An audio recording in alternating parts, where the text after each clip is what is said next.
인생을 설명할 때 혹시 여러분들 이런 말을 들어보셨습니까? 사르트르라는 철학자가 이야기한 말인데요. 인생은 B와 D 사이에 C이다. 들어보셨습니까? B는 birth, 태어남, D는 death, 죽음 사이에 C가 뭐냐면 choice. 끊임없이 인생은 선택하며 살아갑니다. 그런데 그 선택을 좀 더 나은 선택과 결정을 하기 위해서 우리는 생각을 하면서 살아가고 있지요. 저는 사실 선택을 잘 못하고 결정을 잘 못하는 스타일입니다. 그래서 교수님들과 함께 있다가 뭐 먹을래? 그러면 글쎄요 그렇게 이야기하다가 제가 원치 않는 음식을 먹을 때가 참 많습니다. 그런가 하면 일도 거절을 못해서 일이 막 산더미처럼 내려올 때도 참 많습니다. 저만 그런 게 아닌 것 같아요.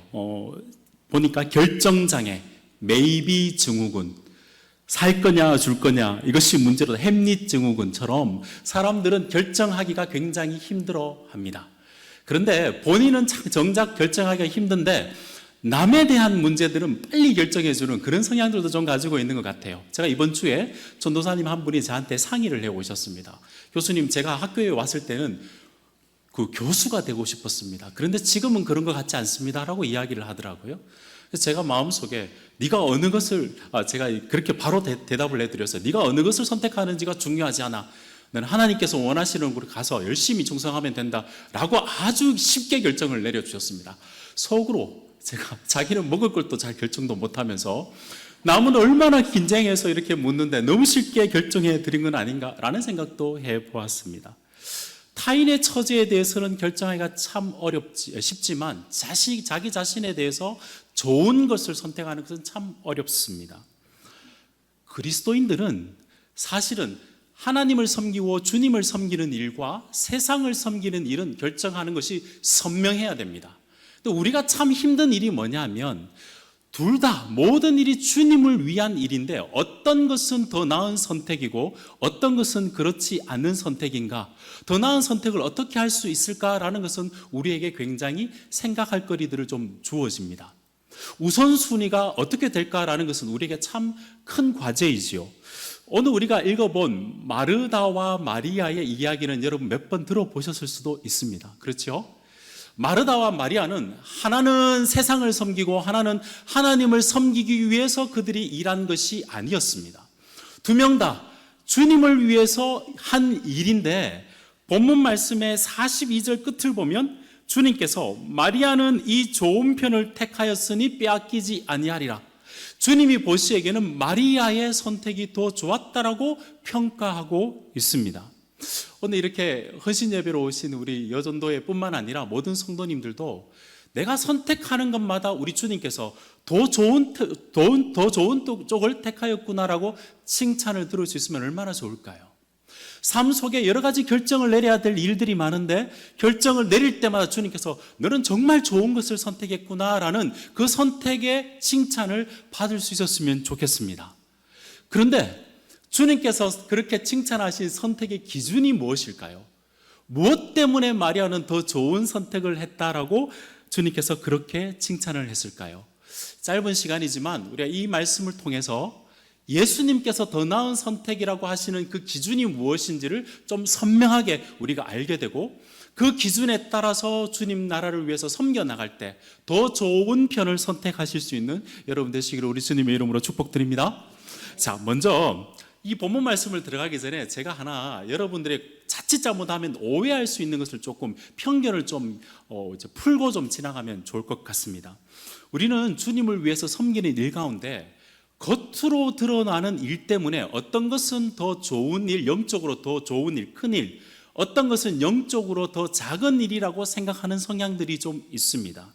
평소에 집에서 하는 음식을 교회에서 하시는 거나 주방 봉사를 하거나 주차를 하거나 가이드를 하거나 안내를 하거나 이런 건 평소에 하는 일이니까 영적으로는 작은 일, 대신에 사역자가 하는 일, 설교, 기도, 찬송, 전도, 선교, 이거는 사역자가 하는 일이니까 더 큰 일, 이렇게 생각하는 경향들이 있는데 성경은 그렇지 않다라고 이야기하고 있습니다. 다시 말씀드려서 종교적인 색채가 조금 더 짙으면 영적으로 큰 일인가? 그럴 수도 있지만 그렇지 않을 수도 있습니다. 성경에는 우리가 평소에 하는 일과 점점 멀어지도록 하면서 더 영적으로 큰 일이라고 이야기하고 있지가 않습니다.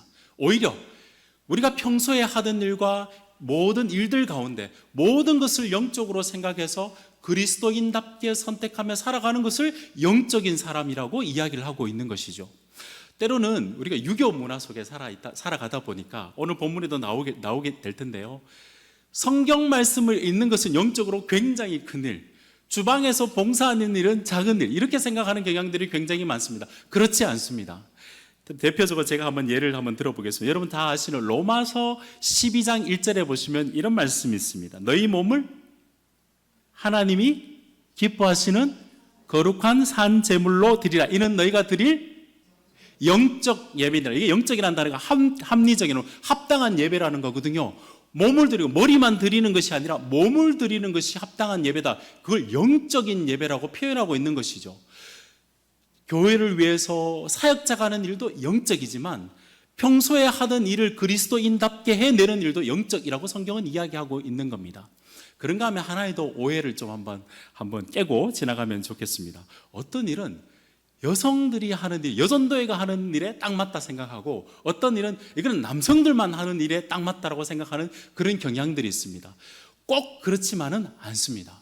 여러분 옛날에는 그러니까 내조를 잘해야 남편들이 성공한다는 생각을 했습니다.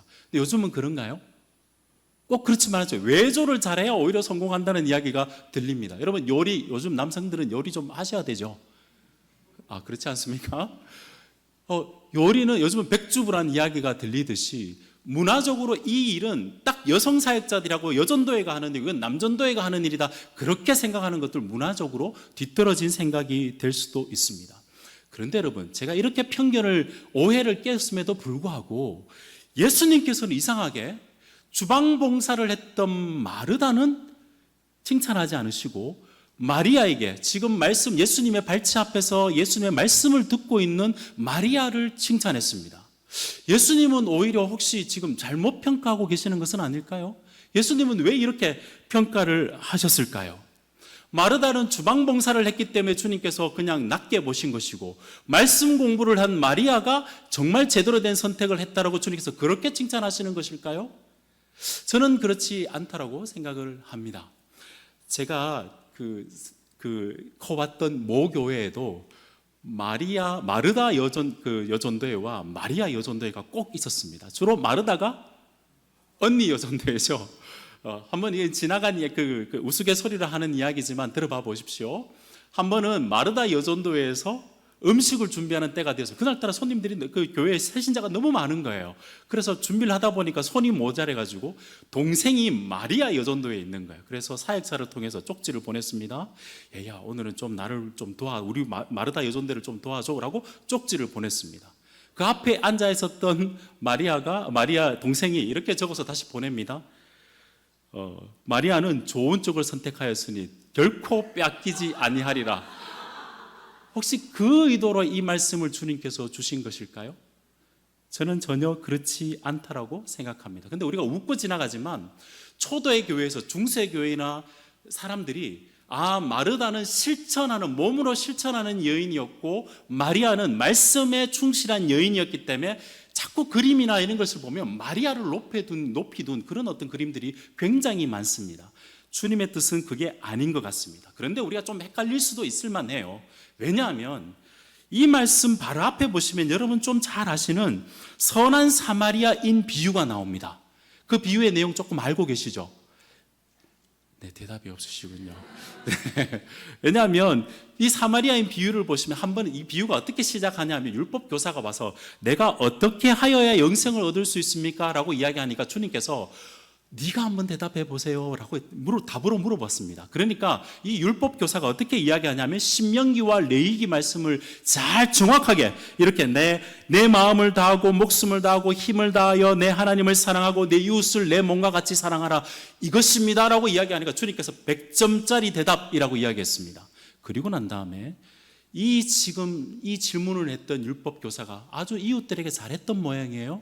그런데 내 이웃은 누구입니까? 라고 질문했을 때 주님께서 했던 이야기가 뭐냐면 대제사장도 지나가고 레위인도 그냥 지나갔는데 강도 만난 사람을 경멸하던 사마리아인이 그를 도와주었습니다. 이 교훈의 내용이 무엇이죠? 내 이웃이 그냥 내 눈에 보이는 내가 원하는 사람이 이웃이 아니라 고통 가운데 있고 필요가 있는 사람이 내 이웃이고, 종교적으로 일을 다 했다고 다 한 것이 아니고 실제적으로 어려움 가운데 있는 사람을 실천하고 도와야 주는 것이 진짜 율법이 원하는 바이다라고 주님께서 말씀해 주셨죠. 그 평가에 의하면 여러분, 마르다가 실제적으로 주님을 몸으로 섬기고 있고 마리아는 마치 종교인처럼 앉아서 말씀만 듣고 있는데 왜 우리 주님께서는 마르다가 아니고 마리아를 칭찬했을까요? 그것을 우리가 함께 본문을 보면서 마르다의 섬김의 모습, 마리아의 모습, 그리고 특별히 주님의 모습을 생각하면서 주님이 원하시는 섬김의 모습이 무엇인지 한번 살펴보도록 하겠습니다. 자, 우리 성경 말씀 38절을 한번 살펴보겠습니다. 38절은 이렇게 시작하고 있습니다. 그들이 길을 갈 때에 주님께서 지금은 제자들과 함께 예루살렘 십자가로 올라가고 계시는 중이셨습니다.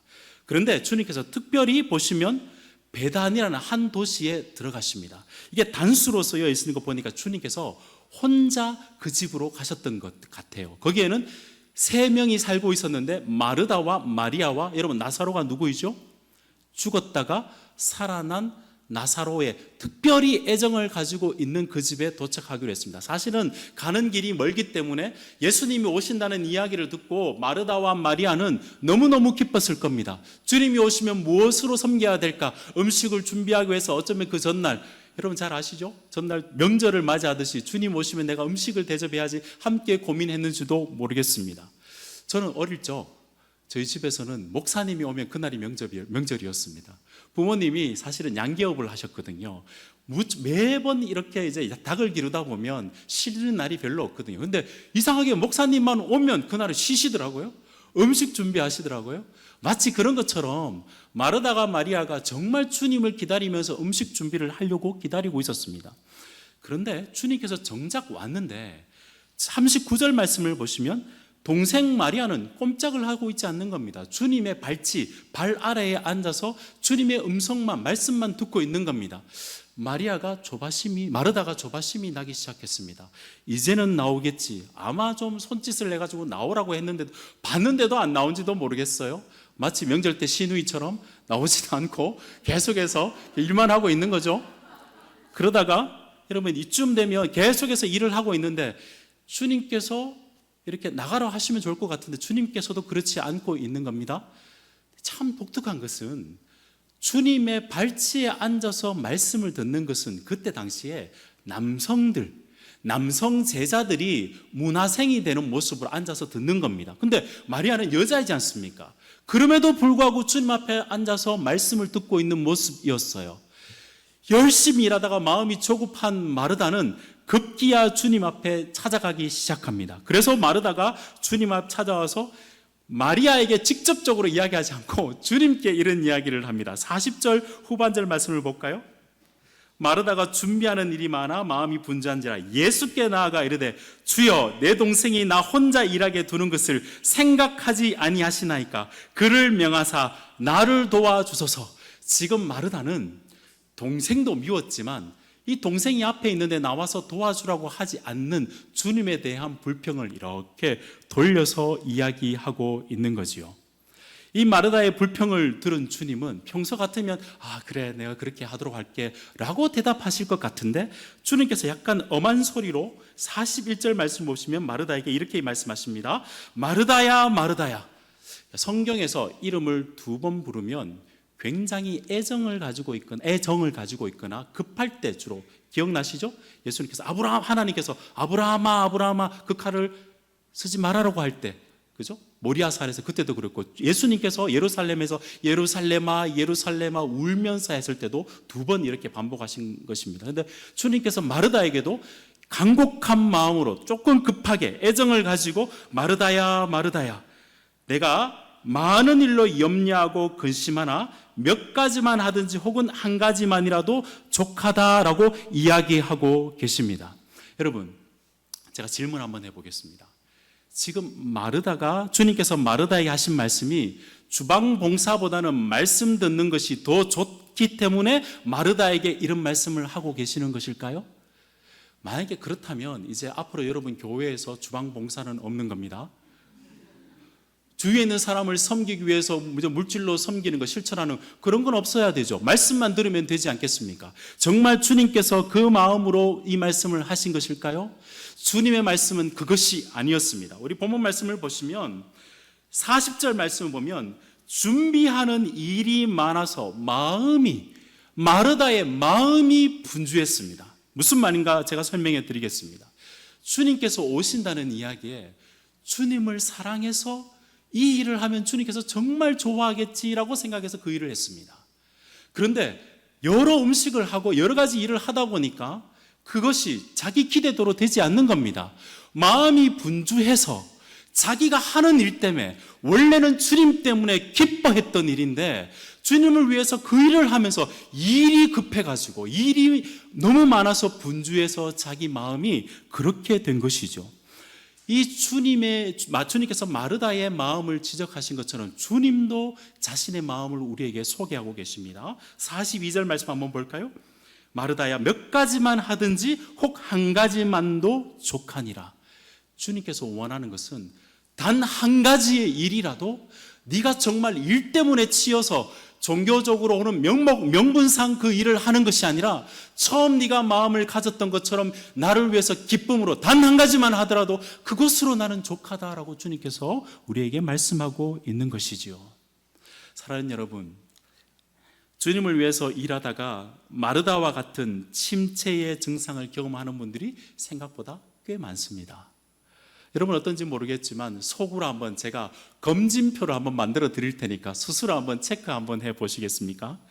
만약에 내가 주님의 일을 열심히 하다가 마음속에 염려와 근심, 주님을 위해서 일하는데도 마음속에 염려와 근심이 있어서 마음이 흔들리면, 여기에서 염려와 근심이라는 단어의 원래 뜻은 배처럼 파도에 왔다 갔다 하는 겁니다. 마음이 주님을 위해서 하는 일인데도 근심 때문에 그런 마음이 있다면 어쩌면 마음속에 여러분 마르다 증후군이 내면에 이제 장착이 된지도 모르겠습니다. 본문 말씀 보시면 40절에 주님을 위해서 마음이 분주하고 염려한다고, 41절 많은 일로 염려한다고 주님께서 진단해 주셨죠. 주님을 위해서 하는데도 마음속에 근심과 염려가 있다면 여러분의 마음을 한번 생각해 보십시오. 내가 왜 일을 이렇게 염려할까? 두 번째 증상이 있습니다. 마르다가 열심히 일하다가 동생이 보니까 자기 기대대로 움직이지 않으니까 짜증을 내기 시작하죠. 마르다 증후군이 처음에는 내적으로 시작했다가 다음에는 주위에 있는 사람이 자기를 인정해주고 자기가 원하는 대로 움직이지 않으면 슬슬 채점하기 시작합니다. 이렇게 하면 좋은데 왜 저 사람은 저렇게 할까? 내가 열심히 일을 하는데 나를 왜 인정해주지 않을까라고 열심히 채점을 한다면 그건 이제 증상이 발현이 된 겁니다.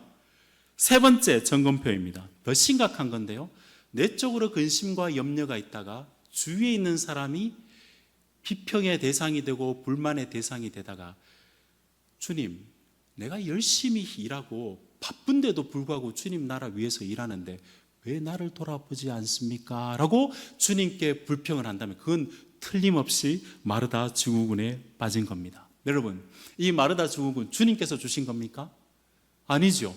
자기 스스로 주님을 위해서 시작했다가 자기가 그 일을 하는 것에 일에 의해서 자기의 기대와 사람들의 인정을 받지 못하고 왜 하나님은 나를 알아주지 않으신지라고 불평이 나오기 시작한 것은 시작점은 바로 자기 자신의 마음이었다는 사실을 꼭 기억하셨으면 좋겠습니다. 여러분 중에는 혹시 이런 마르다 증후군이 있는지 모르겠습니다. 여러분 질책하는 건 아닙니다. 사실 제가 이런 증상들이 좀 있었거든요. 코로나 기간에 수업을 준비하는데 영상으로 하지 않습니까? 영상으로 준비할 것들이 더 많아요. 그냥 강의실에 가면 강의안과 이제 펜만 있으면 이렇게 하면 되는데 영상으로 준비하면 컴퓨터 켜야 되지요. 줌 만들어야 되고 PPT를 만들어야 되고 만들어야 될 게 많습니다. 너무 일이 많은 거예요. 분주해졌습니다. 영상을 이렇게 틀어놓으면 전도사님들도 어떨 때는 화면을 꺼놓을 때가 있어요. 그럴 때 속에서 막 앵그리 버드가 되는 겁니다. 화가 막 나요. 그러다가 하나님, 이게 내가 내 좋다고 하는 일입니까? 열심히 내가 우리 다음 세대를 위해서 열심히 하고 있는데 왜 이렇지요? 라고 불평불만이 나온 거, 그거 뭐 때문에 그런 거죠? 그 문제는 저에게 있는 거죠. 저는 학교에서 총신대학교에서 어떤 보직을 맡게 되었습니다. 주님 나라를 위해서 열심히 섬기고 학교를 위해서 열심히 섬긴다고 이야기를 하다가 그 일이 치여가지고 그 일을 하는 기쁨들을 잊어버리는 것, 그것이 바로 성경에서 말하는 마르다 증후군이라는 거죠. 여러분, 아무래도 여기 계신 분들은, 저는 여전도에 우리 찬양도 너무 멋지게 하셨는데 우리 예쁜 우리 여전도의 회원들께서 이 자리에 나오시고 우리 성도교회에서 섬기시는 것은 처음부터 주님 사랑해서 그 일로 섬기신 줄로 믿습니다. 그런데 여러분, 일을 하다 보면 내 마음이 분주해지고 내 마음이 상하고 주위에 있는 사람들이 내 뜻대로 움직여지지 않고 내가 정말 성심성의껏 주님을 섬기는데 주님은 내 삶을 돌봐주지 않을 것 같은 그런 마음이 생긴다면 우리 스스로 한번 깊이 한번 생각해 보았으면 좋겠습니다. 일을 탁월하게 하는 것 좋습니다. 열심히 주님 나라 위해서 하는 것 좋습니다. 그러나 여러분, 우리가 놓치지 말아야 될 것은 뭐냐 하면 일을 탁월하게 해서 일이 나를 지배하는 것이 아니라 탁월하신 예수 그리스도가 있어서 그분 때문에 내가 사랑해서 이 일을 시작했다는 것을 놓치지 않으셨으면 좋겠습니다.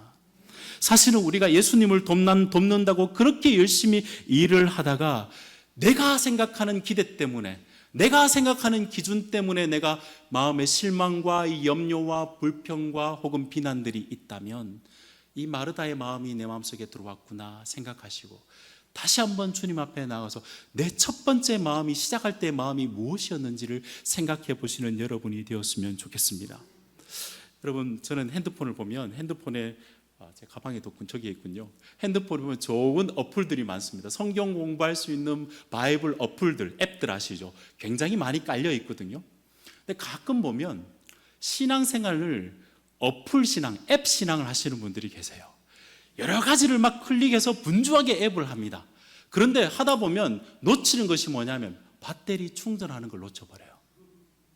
주님께서 여러 가지 말고 한 가지만이라도 족하다는 이야기는 이제 사역은 딱 한 개만 해라 이런 말씀이 아니라 네가 원래 하던 일들은 나를 사랑해서 나와 연결되어서 나를 향한 사랑으로 그 일을 하지 않았느냐? 그런데 네가 이 일 저 일 하면서 낙심하고 사람들이 인정해 주지 않는다고 해서 그 기대감이 떨어져서 실망한다면 단 한 가지를 다시 생각해라. 내가 어떤 것을 원하는 것이 아니라 네 마음이 나에게 연결이 되어서 나를 사랑하는 마음으로 그 한 가지를 한다면 나는 족하다. 주님께서 우리에게 그렇게 말씀하고 있는 것이지요. 명분 때문이 아니라 주님을 향한 주님으로 인한 사랑과 기쁨을 회복하시는 여러분이 되시기를 우리 주님의 이름으로 축복드립니다. 자, 마르다 이야기를 했습니다. 이제 마리아 이야기를 좀 해볼까요? 성경을 보시면 마리아가 등장을 하는데 재미있는 사실은 마리아는 단 한마디도 하지 않습니다. 그래서 이제 어떤 목사님은 이 말씀을 가지고 주님의 일을 할 때는 입 다물고 해야 된다 그렇게 이야기를 하시는데 그건 아니고요. 그건 아니고 마르다는 잠잠히 주님의 발치 앞에 앉아 있습니다. 여러분, 주님의 발치 앞에 앉는다는 말의 뜻은 모든 권위와 처분권을 당신께 드립니다라는 뜻입니다. 잘 알다시피 사도행전 5장을 보시면 아나니아와 삽비라 이야기가 나옵니다. 그들이 물건을 팔아가지고 어디에 두죠? 사도들의 발치 앞에, 발 앞에 둔다. 그건 알아서 하십시오라는 뜻이죠. 마리아는 여성임에도 불구하고 경계를 넘어서, 남성의 경계를 넘어서, 성별의 경계를 넘어서 주님께서 나에게 전권을 가지고 계시기 때문에 내가 주님의 권위를 인정합니다 라는 뜻으로 그 발 앞에 앉아 있는 것이죠. 그런가 하면 여러분, 마리아는 단순히 예수님의 말씀을 지금 큐티 공부하거나 성경 공부하는 그 차원으로 앉아 있는 것이 아니라 사실 누구의 문화생, 옛날에는 누구의 제자가 되면 어떻게 되는 거죠? 스승이 하던 길을 따라가는 사람이 제자 아니겠습니까? 내가 주님의 발치 앞에 앉는다는 것은 내 삶을 주님께서 하셨던 것처럼 그런 문화생으로 제자로서 살아가겠다는 삶의 고백이 담겨져 있는 것이죠. 이 마리아는 그러면 주님 발 앞에만 앉아 있었던가? 그렇지 않습니다. 여러분, 마가복음 13장과 요한복음 12장을 보면 여러분 잘 아는 이야기가 있을 겁니다. 예수님께서 십자가에 장사되기 전에 십자가로 올라갈 때 이 마리아가 향유 옥합을 껴서 데나리아는 향유 옥합을 깨고 난 다음에 머리카락으로 발을 씻었던 여자가 바로 이 마리아입니다. 단순히 말씀만 들었던 것이 아니라 주님 앞에서 자신의 삶을 다 깨워서 자기가 그렇게 귀한 것을 깨워서 자신의 발로, 이거는 결혼한 여자만이 머리를, 누구의 신랑에게만 머리를 풀 수 있는 것이거든요. 다른 사람이 봤으면 오해할 만하게 딱 좋은 모습입니다. 그럼에도 불구하고 머리를 풀고 주님의 발을 이제 닦는 것은 주님 당신이 나의 신랑이며 나의 구주라는 고백인 거죠. 말씀만 들은 것이 아니라 그 여인은 정확하게 자기의 삶으로 그렇게 보였습니다. 재밌는 사실은 마태복음, 마가복음, 누가복음에서 예수님께서 십자가로 올라가는 이유를 제자들에게 3번이나 이야기를 했어요. 내가 올라가는 이유는 너희를 위해서 죽어서 내가 대속의 제물이 되어서 너희를 살리기 위해서 올라간다고 제자들에게 이야기를 했는데, 제자들은 단 한 명도 그 이야기를 못 알아들었어요. 주님 올라가면 나도 함께 올라가서 나도 우의정 좌의정 돼야지 라고 생각하며 올라갔는데, 이 마리아는 발치 앞에서 예수님의 말씀을 듣고 있다가 예수님이 왜 올라가시는지를 아시게 된 거예요. 알게 된 거예요. 자기의 삶의 내용들을 다 가장 귀하게 모았던 것을 깨면서 주님께서 나를 위해서 죽으시러 십자가에 올라가신다면 내가 주님께 드릴 수 있는 길은 내가 모았던 이것을 깨워서 주님 앞에 내어놓고 나의 신랑 되신 그분께 머리카락을 풀고 그의 발을 닦는 마리아의 모습인 거죠.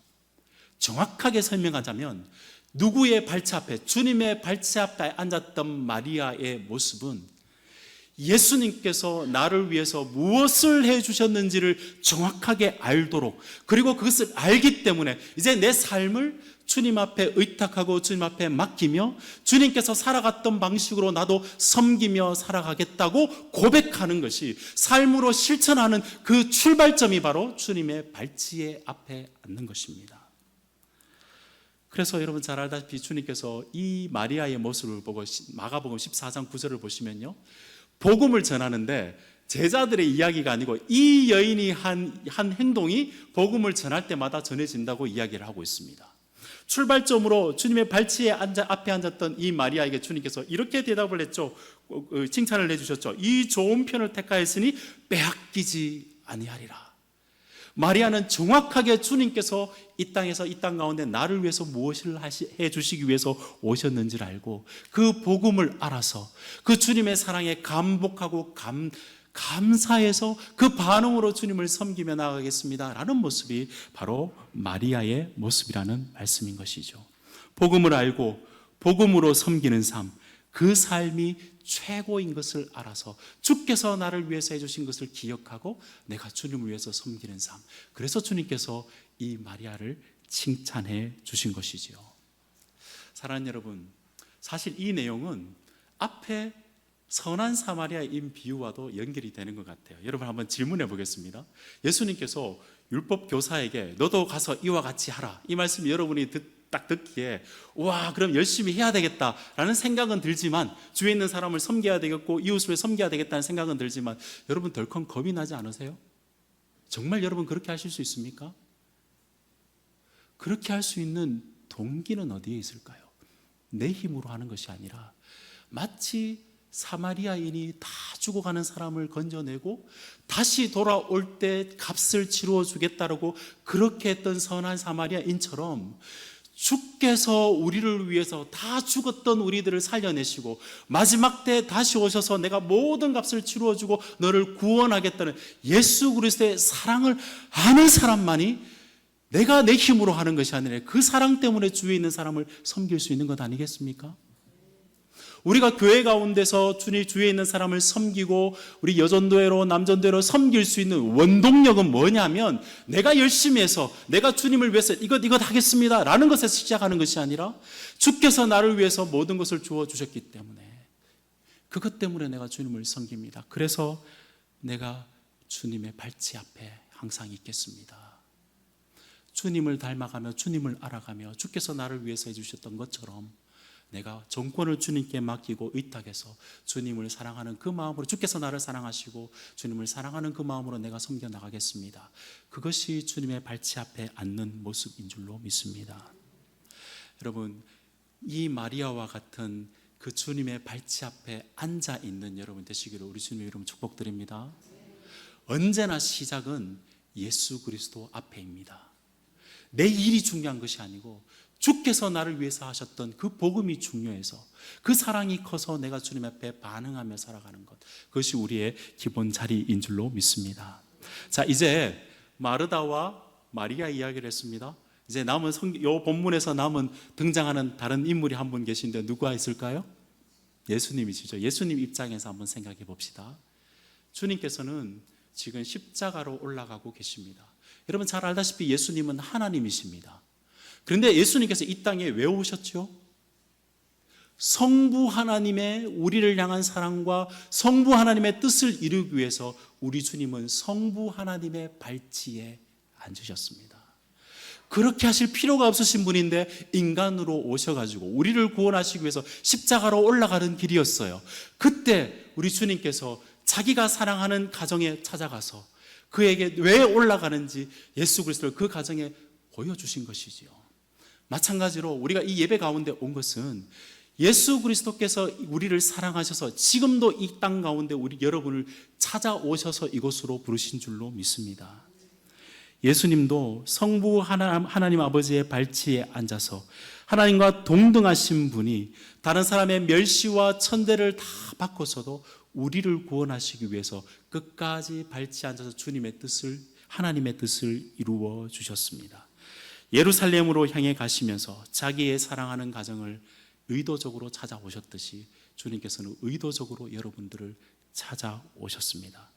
그분은 하나님이시지만 우리를 그렇게 섬기셨고 그 사랑을 아는 우리는 이제 주님을 위해서 주의 발치 앞에 앉아서 섬겨야 되는 줄로 믿습니다. 여러분 지금 어디 앞에 앉아 계시죠? 여러분의 바로 앞에는 예수님이 계시는가요? 그 사이에 뭐가 끼어 있는 건 아닌가요? 여러분이 생각하는 더 큰 일, 우리 가정의 일, 그것도 중요하지만 항상 여러분의 시작점은 내 바로 앞에 주님이 계시고 그분 앞에 내가 무릎을 꿇고 그 발치 앞에서 내가 모든 섬김과 삶을 살아가겠다, 이 다짐이 여러분에게 있기를 우리 주님의 이름으로 축복합니다. 여러분 조금 몇 가지만 적용해 볼 건데요. 이제 여러분 여전도의 일을 하시면서 가장 여러분의 급선무의 일이 뭔가요? 네, 물으면 안 되는 건가요? 네, 저는 여러분 어떤 일을 하시기 전에 가장 중요한 것은 저는 기도라고 생각합니다. 사람의 힘의 능력에 따라서 다른 일들은 차이가 날 수 있습니다. 그런데 기도는 어떤 일을 하든지 간에 그 동력이 되고 그 사이에 다 들어가 있는 거죠. 주일학교 사역이나 아니면 어른 사역, 어떤 사역이든지 기도 없이 되는 것이 있습니까? 근데 여러분 기도를 할 때도 주님의 발치 앞에서 기도하셨으면 좋겠습니다. 그 말이 무슨 말이냐면 주님 내가 요거 해야 되고 요거 해야 되고 요거 해야 됩니다 라고 기도하는 것도 참 좋지만 주님께서 나를 위해서 이것 해주셨고 이것 해주셨고 이것 해주셨으니까 제가 이 교회에서 주위에 있는 사람들 위해서 이것 하겠습니다. 순서가 바뀐 것이지요.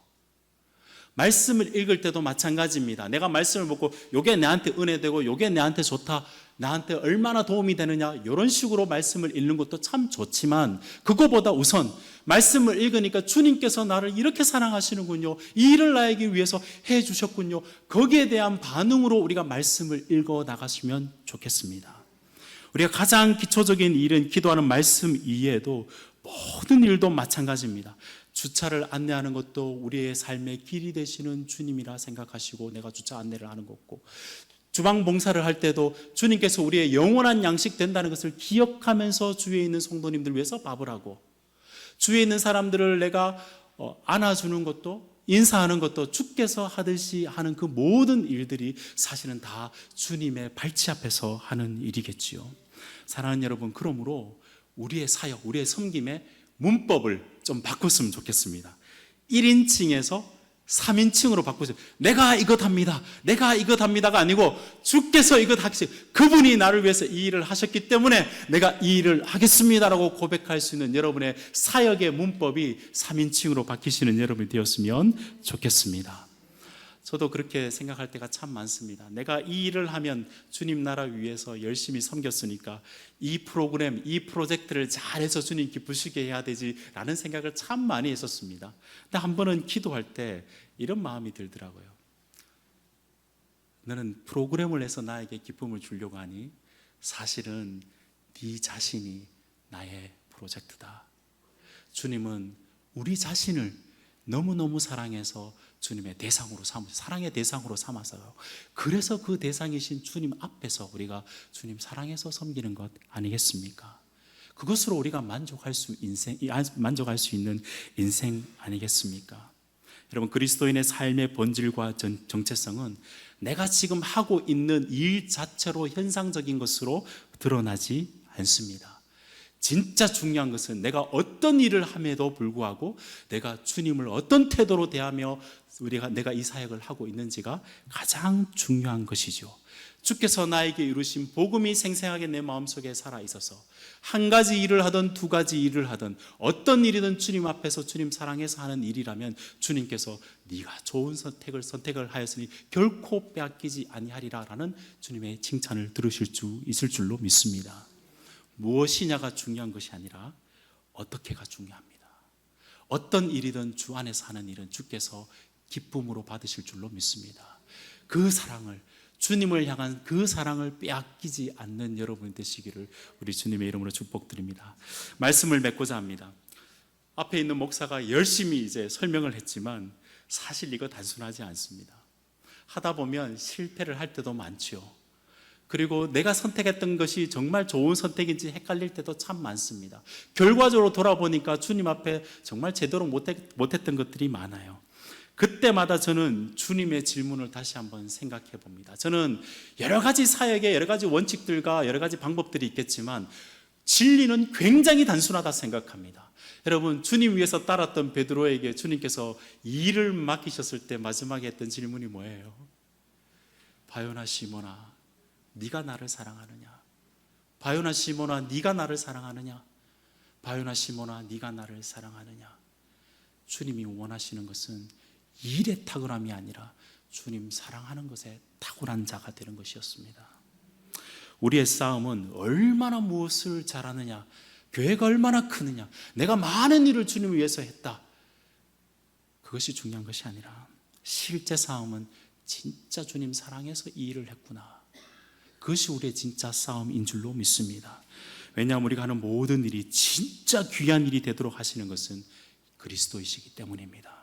우리가 하는 모든 일은 그분 안에서만 참된 의미와 영원한 열매로 드러나기 때문에 주님 사랑해서 주님을 섬길 수 있는 여러분 되시기를 우리 주님의 이름으로 축복드립니다.